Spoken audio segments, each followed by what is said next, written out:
Buenas tardes a todos. La clase de módulo 4 es su módulo 3. El tema es el número 5, la representación de esquemas de automatismos industriales, el cual tiene una duración aproximada de 6 horas clase. Y aquí voy a explicar cómo debemos representar correctamente los circuitos de automatización y cómo se dividen estos circuitos. Antes que nada, hemos notado nosotros la simbología. ¿Qué existe o qué tipo de simbología debe de existir cuando nosotros hacemos un diagrama eléctrico? Bueno, aquí dice que los símbolos pues ya están normalizados y todos los técnicos de diferentes países lo usan.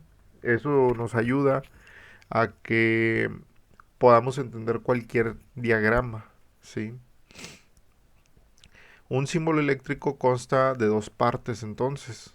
Lo que viene siendo la parte gráfica, este sería la parte gráfica. Tenemos aquí un interruptor, ¿sí? Eh, de este tipo que está enclavado. Y tenemos la parte literal, que son las letras que nos dicen qué tipo de símbolo es, que es un selector o un switch número 4 y qué tipo de contactos tiene. Y aquí nos dice que el primer contacto es normalmente abierto porque se representa por las letras 3 y 4. Perdón, por los números 3 y 4. Entonces hay que tener bien la simbología presente.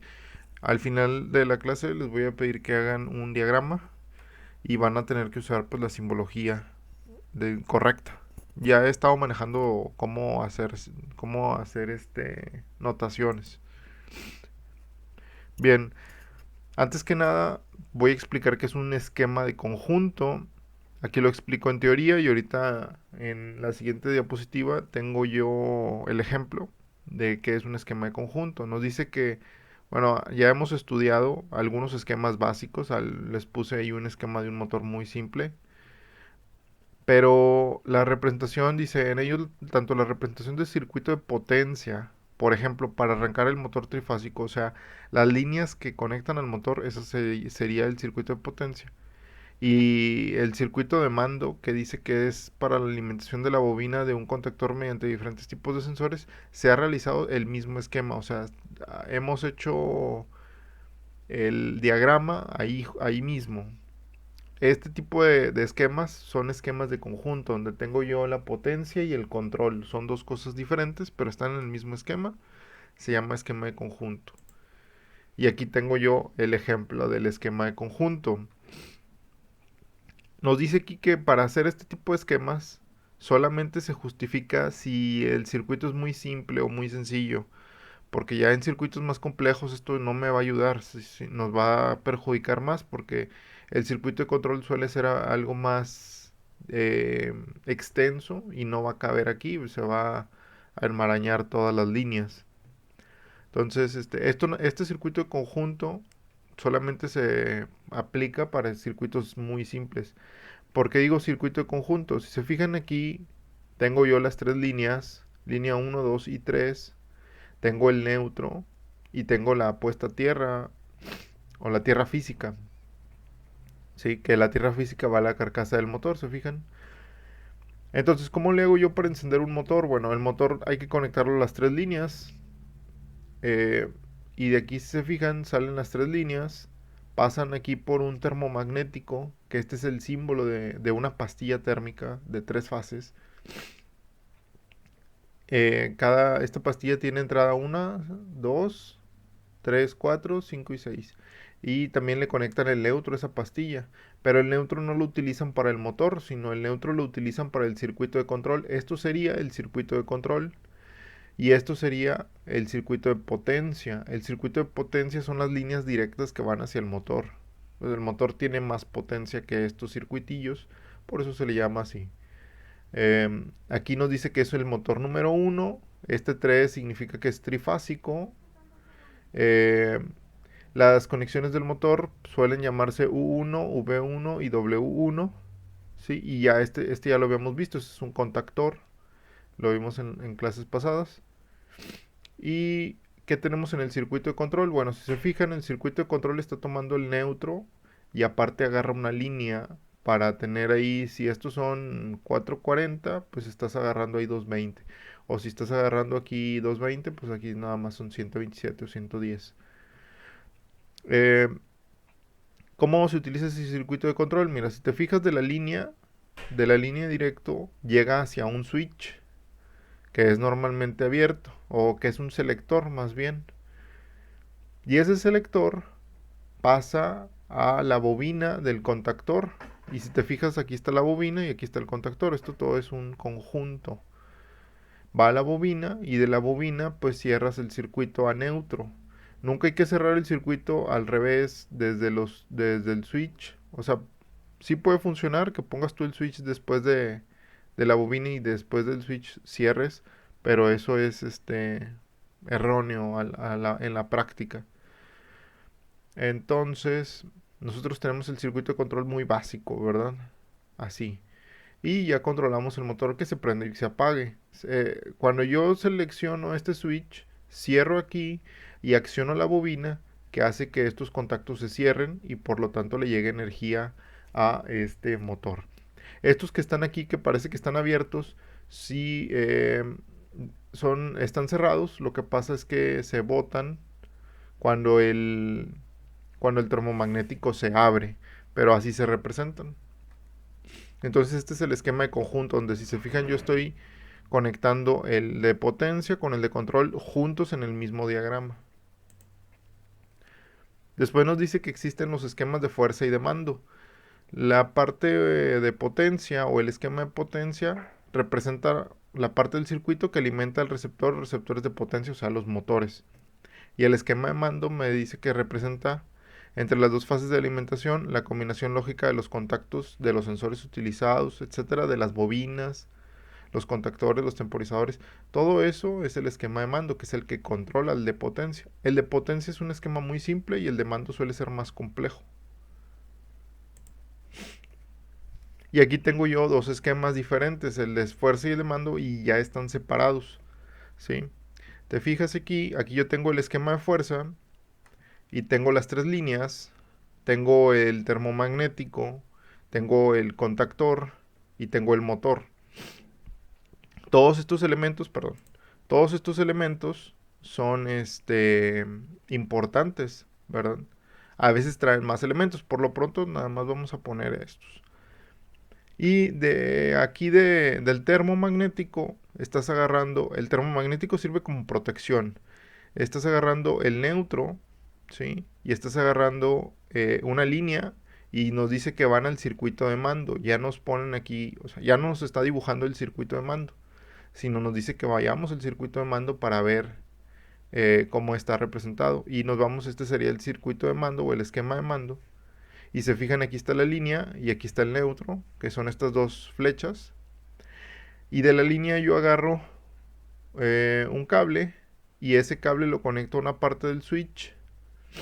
Sí, recordemos que el switch tiene dos conexiones. Este switch o selector, sí, tiene contactos que son normalmente abiertos. En la posición inicial se podría decir 4 3.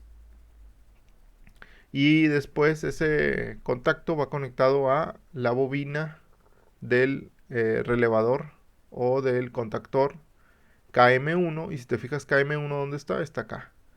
O sea, esta bobina representa al contactor este que está acá. Cuando seccione la bobina, al momento de que yo cierro esto, ¿sí? Pues voy a hacer que estos contactos se cierren, provocando que el motor empiece a girar. Y así es la conexión. Si se fijan, no está tan complicada, es algo sencillo. Pero bueno, como es nuevo para ustedes, probablemente les cueste un poquito más de entender. Y si se fijan, ya la bobina se conecta al neutro. Siempre la bobina la vas a conectar al neutro.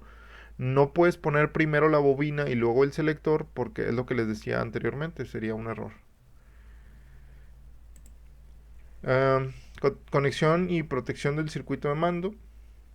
Aquí nos dice que hay varias formas de proteger al circuito. No voy a leer esto, pero tengo yo el circuito de mando o el de control y yo lo puedo proteger mediante un un termomagnético monopolar, que es como el que tenía es como este, pero este es nada más desde un polo. Lo puedo proteger con eso, se me hace buena idea. O con un fusible se me hace todavía también buena idea. O con un contacto auxiliar del termomagnético de antes. Pero esta sí no se me hace una muy buena idea. Porque depende del termomagnético pasado para que se corte. Entonces, esas son maneras de protegerlo, son extras. Si te fijas, está el mismo circuito donde está el selector y el contactor. Pero estas son protecciones. Ahora, ¿qué pasa cuando yo el circuito de mando lo voy a conectar con voltajes más reducidos a 24 o 48 volts? Bueno, hay que poner lo que es un transformador y si es de corriente directa hay que poner una fuente, ¿sí? ¿Cómo se representa la fuente y el transformador? Bueno, el transformador lo único que te hace es bajarte el voltaje de estos voltajes altos a estos voltajes más bajos. ¿Sí? Pero sigue siendo corriente alterna el transformador. Y la fuente de corriente o fuente de voltaje o fuente de alimentación, como la quieran llamar, lo que hace es que aparte de que lo baja, lo cambia de corriente alterna y si te fijas aquí a corriente directa. Entonces ya depende de lo que tú uses. Y aquí yo tengo el circuito de mando cuando la tensión se reduce. Yo tengo aquí línea y neutro, pero yo agrego un elemento extra que es el transformador. Aquí cuando yo tengo corriente alterna, y del transformador pues salen dos líneas, que sigue siendo línea y neutro. Y ya se conecta ahora sí el circuito de mando para que el voltaje sea menor. Y la fuente de alimentación aquí está, la conecto a la línea y del neutro. Y después sale un voltaje reducido que me ayuda a conectar. Si se fijan, esto es igual, lo único que cambia es esto, depende de lo que quiero. Aquí quiero corriente alterna y aquí quiero corriente directa, positivo y negativo. Ya son colores diferentes, para el positivo es el rojo y para el negativo pues es el negro. La señalización del estado de los contactores, bueno, cuando yo quiero saber si este contactor está funcionando, ¿sí? Le pongo una lámpara piloto, una luz piloto que está en paralelo. Si te fijas, desde aquí sale una lámpara hacia acá y se conecta al neutro. Si se enciende el contactor, se enciende la lámpara. Y ese me indica que la lámpara me va a indicar que el contactor está en funcionamiento. Si la lámpara está apagada, el contactor no está en funcionamiento. Y eso me ayuda a mí visualmente a saber si el contactor está activado o está desactivado. Esto es algo que ustedes deberían de hacer en la práctica para que pues, recordar cómo son las conexiones en paralelo, etcétera. Y aquí termino por el tiempo, ¿verdad? La actividad es hacer este diagrama. Dice, realiza un diagrama de fuerza y de control, hacer los dos aparte, de un motor trifásico. Al motor quiero que le pongan ahí que es de 20 caballos y que está conectado pues a 440 volts de corriente alterna. Le van a poner todos sus elementos con su numeración. El control lo vamos a realizar y lo vamos a poner aparte mediante un interruptor simple con una alimentación de 24 volts de corriente directa, o sea que vamos a ocupar una fuente de alimentación. Y el relevador presenta también una luz piloto, hay que agregársela. Hay que hacer este diagrama por completo. Esa sería la actividad del día de hoy. Cualquier duda, porque esta actividad pues representa ya una dificultad un poquito más grande, pero básicamente lo que van a hacer es hacer este diagrama, ¿sí? Pero le van a agregar la fuente de alimentación y le van a agregar la luz piloto y aquí le van a poner de qué es el motor, vaya, de 20 caballos, etcétera. Bueno, no es tan difícil entonces. Bueno, aquí lo voy a dejar para subir el video y los veo mañana con el submódulo 1.